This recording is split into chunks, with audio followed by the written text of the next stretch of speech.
ఒక్కసారి వారానికి ఒకసారిగా భగవద్గీతను ఓపెన్ చేస్తున్నాం.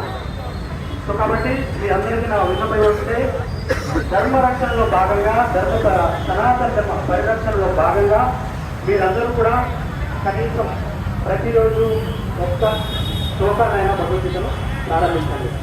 జై శ్రీరామ్, జై శ్రీరామ్, ధర్మం వర్ధిల్లాలి. జై శ్రీరామ్, జై శ్రీరామ్.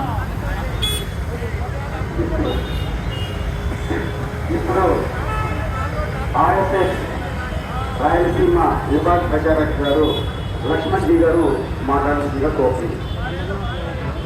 बोलो श्री रामचंद्र महाराज की जय, सीता माता की जय, पवन सुत हनुमान की जय, बोलो भारत माता की जय, भारत माता की जय, वंदे वंदे मातरम.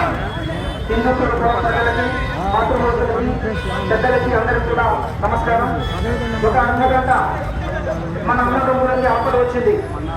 మన అన్నదమ్ములు కష్టాల్లో ఉన్నారు. మన అన్నదమ్ములు చావు మరణాల మధ్య కొట్టుమిట్టాడుతున్నారు. మన అన్నదమ్ములకు అవమానాలు జరుగుతున్నారు.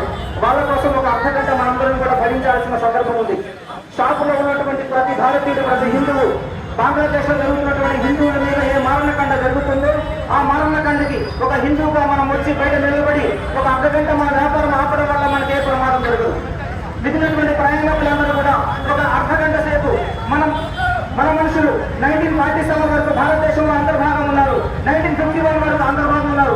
ఈ రోజు వరకు కూడా మనకి వాళ్ళకి సంబంధాలు ఉన్నాయి. ఈ రోజు వరకు కూడా మనకి వాళ్ళకి రాకపోకలు ఉన్నాయి. అటువంటి మన దాయాదులు మనం ఉన్నటువంటి దేశంలో బంగ్లాదేశ్ లో మన హిందువులు కారణ మారణకాండ గురవుతున్నారు. దీనికోసం ప్రతి హిందూ హృదయం స్పందించవలసిన అవసరం ఉంది. బహుశా బంగ్లాదేశ్ తన కూర్చున్నటువంటి బొమ్మని తనే నడుపుకున్నట్టుగా తన భవిష్యత్తుని తనే అంధకారంలో నెట్టివేసే విధంగా, ఉపకారం చేసిన వాళ్ళకి అపకారం చేసే విధంగా బంగ్లాదేశ్ తీరు వ్యవహరిస్తుంది. బంగ్లాదేశ్ కాదది నిలువెల్ల దేశాన్ని రగిలించుకున్నటువంటి ఒక విషపు నాగం లాంటి దేశం బంగ్లాదేశ్. అది బంగ్లాదేశ్ మాత్రమే కాదు. ఒక పథకం ప్రకారం ఆ దేశంలో ఉన్నటువంటి మైనారిటీలకి రక్షణ కల్పించకుండా ఆ దేశం నుంచి వెళ్ళగొట్టడానికి ప్రయత్నం చేస్తూ మతం ద్వారా ఒక హింసని ప్రేరేపించి హిందువుల్ని కుటపూరితంగా చంపుతూ హిందువుల్ని లక్ష్యం చేసుకుని ఆ దేశం నుంచి బయటకు పంపించేటువంటి ప్రయత్నం హిందూ సమాజంలో జరుగుతుంది. హిందువులారా, హిందూపూర్ ప్రజలారా ఆలోచించాలి. ఈ దేశంలో ఉన్న ప్రతి మైనార్టీని మనం గౌరవిస్తున్నాం. ఈ దేశంలో మైనార్టీ హక్కులు కాపాడబడుతున్నాయి. 1947 నుంచి ఈ రోజు వరకు ఏ మైనార్టీ వ్యక్తికి మనకు ఎవరిని కూడా మనం ఇబ్బంది పెట్టట్లేదు, నష్టం చేయలేదు, సోదరుగా భావిస్తున్నాం. కానీ పక్కన బంగ్లాదేశ్ విరుద్ధంగా మైనార్టీని, అటువంటి హిందువుల్ని, గిరిజనుల్ని, వెనుకబడిన ప్రకారం వాళ్ళందరినీ కూడా పథకం ప్రకారం బంగ్లాదేశ్ నుంచి వెళ్ళగొట్టే ఒక కుట్ర నడుస్తుంది. కేవలం రిజర్వేషన్ పేరుతోటి ఒక ఉద్యమం తీసుకొని వచ్చి అది మతహింసగా దారితీసి ఆ ఉద్యమం రిజర్వేషన్ పొందవలసిన వ్యక్తులకి, ప్రభుత్వానికి సంబంధించిన విషయం. కానీ ఆ ఇతర మత జరగాల్సిన విషయం హిందూ సమాజానికి మీద నెట్టివేసి హిందూ సమాజాన్ని దోషులుగా నిలబెట్టి వారిని భయంకర మారణకాండకు కారణ అత్యాచారం గుర్తు చేసే విధంగా బంగ్లాదేశ్ ప్రభుత్వం చేస్తుంది. షేక్ హసీనా ప్రభుత్వం జూలైలో ఈ రిజర్వేషన్ విషయం మీద హైకోర్టుకు వెళ్ళినప్పుడు వాళ్ళకి ప్రతికూల తీర్పు వచ్చింది. తర్వాత సుప్రీంకోర్టుకు వెళ్ళారు. సుప్రీంకోర్టు రిజర్వేషన్ మద్దతుగా 55% రిజర్వేషన్ ఉండాలనే ఉద్దేశంతో సుప్రీంకోర్టు తీర్పు చెప్పింది జూలై 21, 2024లో. కానీ దాన్ని శాంతించకుండా అటువంటి రాడికల్ ఇస్లాం, జమాత్ ఇస్లాం, ఆ దేశద్రోహులు ఎవరైతే ఉన్నారో అటువంటి మైనార్టీని, ముఖ్యంగా హిందువుల్ని టార్గెట్ చేసుకుంటూ లక్షలాది మంది హిందువుల్ని మారణకాండ గురి చేశారు. జూలై 10 నుంచి ఆగస్టు 5 మధ్యలో కొన్ని లక్షల మంది హిందువులు మరణించారు. కొన్ని వందల వేల హిందువులు ఇల్లు లూటీ చేయబడినాయి. వందల దేవాలయాలు ధ్వంసం కాబడినాయి. పని పెట్టుకొని ఇస్కాన్ దేవాలయాలు, బలిశంకర్ దేవాలయాలు ధ్వంసం చేశారు. మన కరోనా సమయంలో బాంగ్లాదేశ్ ఉన్న ప్రతి ప్రజలు కూడా కులం, మతం చూడకుండా అందరికీ అన్నదానం చేసినటువంటి సంస్థ ఇస్కాన్ బంగ్లాదేశ్ లో. 4 నెలల క్రితం బంగ్లాదేశ్ లో వరదలు వచ్చినప్పుడు మనందరికీ మతవాదం కాకుండా మానవతావాదాలు సేవ చేసినటువంటి ఇస్కాన్.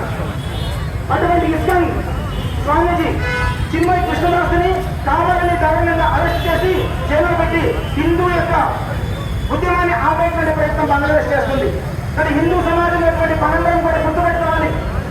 వారు అడిగింది ఒకటే, దారుణ మారణకాండకు హిందువులు గురవుతున్నారు. వేలాది మంది చనిపోయారు. అనేక మంది అక్కచెల్లెల్ని అత్యాచారం చేశారు. కానీ ఎవరు ప్రశ్నించగా ప్రపంచంలో ఏ మానవ హక్కులు స్పందించలేదు, ఏ మానవ హక్కులు అడగలేదు. మానవ హక్కులు కేవలం కొన్ని వర్గాలకైనా కాదు. ప్రపంచంలో ఏ మానవుడికి ఇబ్బంది జరిగినా, అవమానం జరిగినా అది స్పందించాలా, ఒక మనిషిగా మనం స్పందించాల్సిన అవసరం ఉంది. కానీ బంగ్లాదేశ్ లో అర్థంలో మానవత్వ విలువలు లేకుండా, మానవ హక్కులే మాట్లాడకుండా బంగ్లాదేశ్ యొక్క హిందువులు నడవడి మీద వదిలేశారు. అటువంటి హిందువులకి ఒక ఆశాజ్యోతిగా నేనున్నాను, మీ కష్టాలు నా కష్టము, మీ బాధ నా బాధ అనుకుంటూ వాళ్ళందరినీ కలిపి వాళ్ళ సమస్యని పరిష్కరించే ఒక నాయకత్వం చిన్మయ కృష్ణదాస్ గారు స్వీకరించారు. ఆ విధంగా వారు పెట్టిన సభలకు వేల మంది హిందువులు, లక్షల మంది హిందువులు పొందుకుంటూ వాళ్ళ హక్కులు అడిగారు. అయ్యా, మేము మైనారిటీలను మాకు రక్షణ కల్పించండి, మా కోసం చట్టాలు చేయండి, దుర్మార్గంగా చంపుతున్నారో వాళ్ళందరినీ తెరదీసుకోండి చట్టం ప్రకారంగా. ఇది మాత్రమే చిన్మయ కృష్ణదాస్ గారు అక్కడ ప్రభుత్వాన్ని డిమాండ్ చేశారు. కానీ అది పక్కన పెట్టి ఏమాత్రం పట్టించుకోకుండా ఈ హిందూ ఉద్యమాన్ని ఆపాలనే ఉద్దేశంతో దీనికి నాయకత్వం వహించినటువంటి చిన్మయ కృష్ణదాస్ గారిని అసత్యపు ఆరోపణలు, దేశద్రోహ అబద్ధపు ఆరోపణలు చేసి జైల్లో పెట్టడం జరిగింది పోయిన సోమవారం రోజున. గుర్తుపెట్టుకోవాలి, భారతదేశం బంగ్లాదేశ్ ఏర్పడడానికి 1976 పాకిస్తాన్ 1970 ఎలక్షన్ జరిగినప్పుడు వాళ్ళ కుటుంబంతో ఆహారం చేసినప్పుడు బంగ్లాదేశ్ మద్దతుగా బంగ్లాదేశ్ ప్రభుత్వం ఏర్పడడానికి భారత సైన్యం 90,000 మంది పాక్ సైనికుల్ని చుట్టుముట్టి బంగ్లాదేశ్ ఏర్పడడానికి సహకరించింది భారతదేశం. అనేక సార్లు ఇబ్బందుల్లో కష్టాలు ఉన్నప్పుడు సహకారం చేసింది భారతదేశం. వాళ్ళకు కావాల్సిన అవసరాలని భారతదేశం ఎదురు చేసి సహకరించింది భారతదేశం. అనేక లక్షల కోట్ల రూపాయల వ్యాపారం భారతదేశం నుంచి బంగ్లాదేశ్ జరుగుతుంది.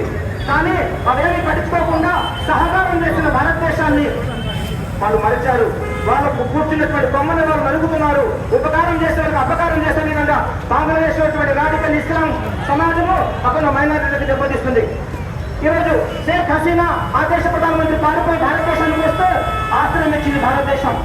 అక్కడ మొత్తం చూడ, కులం చూడ, వర్గం చూడ, మానవత్వం పేరుతో భారత్ ఆదుకుంది. తర్వాత ఇప్పుడు యూనస్ ఖాన్ దేశ ప్రధానమంత్రి అయ్యారు, ప్రపంచ నోబెల్ గ్రహీత. కానీ చేసే పనులు కూడా హింస. శాంతి ద్వారా నోబెల్ పురస్కారం పొందినటువంటి యూనస్ ఖాన్ అహింసను ప్రేరేపిస్తూ వాళ్ళ యొక్క పోలీసుల ద్వారా, సైనికుల ద్వారా హిందువుల్ని మానవతాన్ని గురి చేస్తూ హిందువుల పథకం ప్రకారం దేశంలో ఉన్న ప్రయత్నం జరుగుతుంది. గుర్తుపెట్టుకోండి, 1951లో 22% ఉన్నటువంటి హిందువులు బంగ్లాదేశ్ లో ఈరోజు 8% కూడా లేరు. మైనారిటీలు తొలగబడుతున్నారు, లక్షలాది మంది మిస్ అవుతున్నారు. 2010 మందిలో 10 లక్షల మంది హిందువులు మిస్ అయ్యారు. 1965 నుంచి మొదలు పెట్టుకొని 2010 వరకు 26 లక్షల ఎకరాల భూమిని, వేస్టెడ్ ప్రాపర్టీ హిందువుల భూమిని ప్రభుత్వం స్వాధీనం చేసుకుంది. 12 కుటుంబాలు నష్టపోయారు. అదేవిధంగా పథకం ప్రకారం హిందువుల్ని టార్గెట్ చేసుకుంటూ 22% ఉన్న హిందువులను 8% వచ్చారు. ఎక్కడో పాలస్తీనాలో ఇబ్బంది జరిగితే అక్కడ క్యాండిల్ ర్యాలీ చేశాం.